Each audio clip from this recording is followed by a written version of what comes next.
नमस्कार मित्रांनो. श्रीमद भगवद्गीतेच्या दुसऱ्या अध्यायातील म्हणजे सांख्य योगातील श्लोक 66 ते 69 हे आपल्या जीवनातील अशांतता आणि दुःखाचे मूळ कारण स्पष्ट करतात. भगवान श्रीकृष्ण अर्जुनाला सांगतात की जसे मन ताब्यात नाही त्याला बुद्धी आणि शांती कशी मिळू शकत नाही. आजच्या या व्हिडिओमध्ये आपण या 4 महत्त्वपूर्ण श्लोकांचा अर्थ आणि आपल्या दैनंदिन जीवनातील संबंध सोप्या भाषेत समजून घेणार आहोत.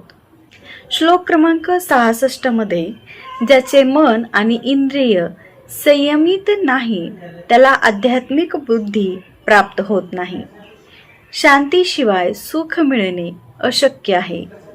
तर श्लोक क्रमांक 67 मध्ये सांगण्यात आलं आहे, जसा वारा पाण्यातील नौकेला भरकटवतो तसे विषयांकडे धावणारे मन माणसाची बुद्धी हिरावून घेते.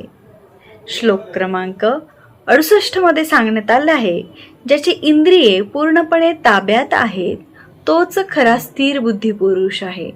आणि last but not the list श्लोक क्रमांक 69 मध्ये सांगण्यात आले आहे, हा एक अत्यंत गूढ श्लोक आहे. यात सांगितले आहे की सर्व प्राण्यांसाठी जी रात्र आहे म्हणजे आत्मज्ञान त्या संयमी पुरुष जागी असतो आणि ज्यात सर्व प्राणी जागे असतात म्हणजे संसार ती ज्ञानी पुरुषासाठी रात्र असते. हे तुम्हाला सविस्तरपणे माहिती करून घ्यायचंय का?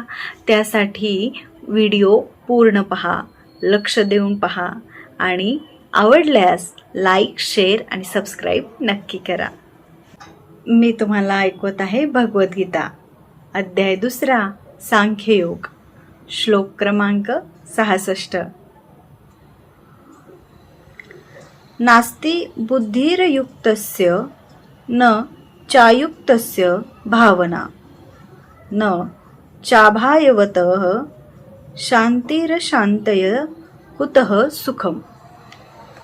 अर्थ, भगवंताशी संबंधित नसणाऱ्या व्यक्तींची बुद्धी दिव्य नसते किंवा त्यांचे मन स्थिर नसते.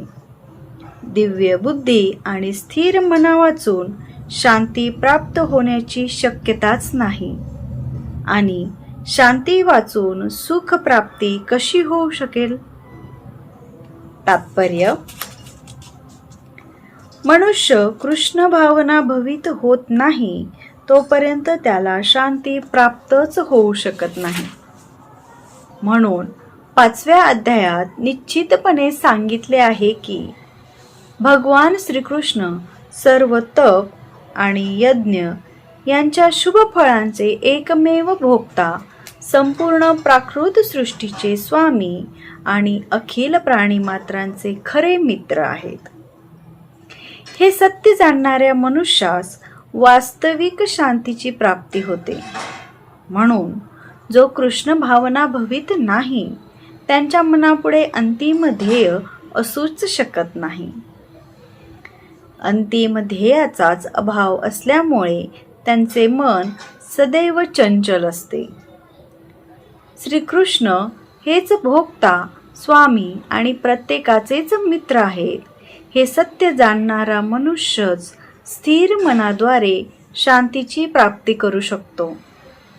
म्हणून श्रीकृष्णाशी संबंध न ठेवता आपले कर्म करणारे लोक निश्चितपणे नेहमी दुःखी आणि अशांतच असतात. जरी त्यांनी जीवनामध्ये शांती आणि प्रगतीचा कितीही देखावा केला तरी ते खचितच नेहमी दुःखी आणि अशांत असतात. कृष्ण भावना ही स्वयंप्रकाशित शांत स्थिती आहे जी केवळ कृष्णाशी संबंध ठेवल्यानेच प्राप्त होऊ शकते. श्लोक क्रमांक 67. इंद्रियाणाम हि चरताम यन्मनोनुविधीयते तदस्य हरति प्रज्ञाः वायुर्नाव मिवाभ्यसी.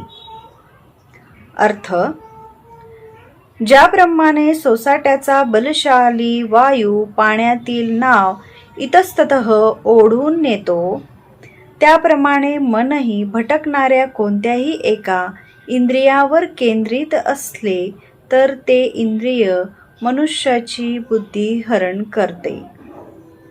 तात्पर्य: भक्ताची सर्वच इंद्रिये भगवंताच्या सेवेमध्ये संलग्न झाली पाहिजेत. अन्यथा विषयभोगामध्ये रत असलेले एखादे इंद्रिय त्याला दिव्य प्रगतीपथावरून भ्रष्ट करू शकते. अंबरीश महाराजांच्या चरित्रात सांगितल्याप्रमाणे सर्व इंद्रिये कृष्ण भावना भवित होणे अत्यावश्यक आहे. कारण मनाला नियंत्रित करण्याची तीच योग्य प्रक्रिया आहे.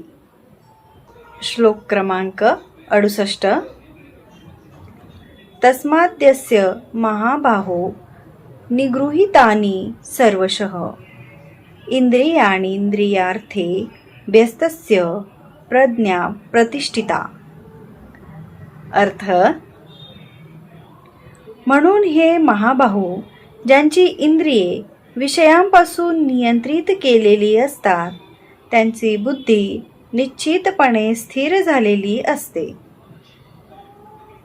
तात्पर्य: केवळ कृष्ण भावनेद्वारे किंवा सर्व इंद्रियांना भगवंताच्या दिव्य भक्तिपूर्ण सेवेमध्ये युक्त करूनच इंद्रिय तृप्तीच्या आवेगांना नियंत्रित करणे शक्य आहे.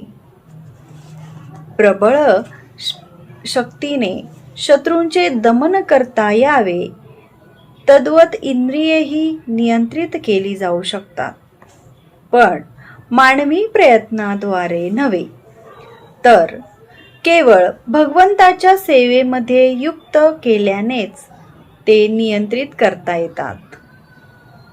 केवळ कृष्ण भावनेद्वारेच एखाद्याची बुद्धी वास्तविकपणे स्थिर होऊ शकते आणि या कलेचे आचरण त्याने एका प्रमाणित आध्यात्मिक गुरूच्या मार्गदर्शनाखाली केले पाहिजे.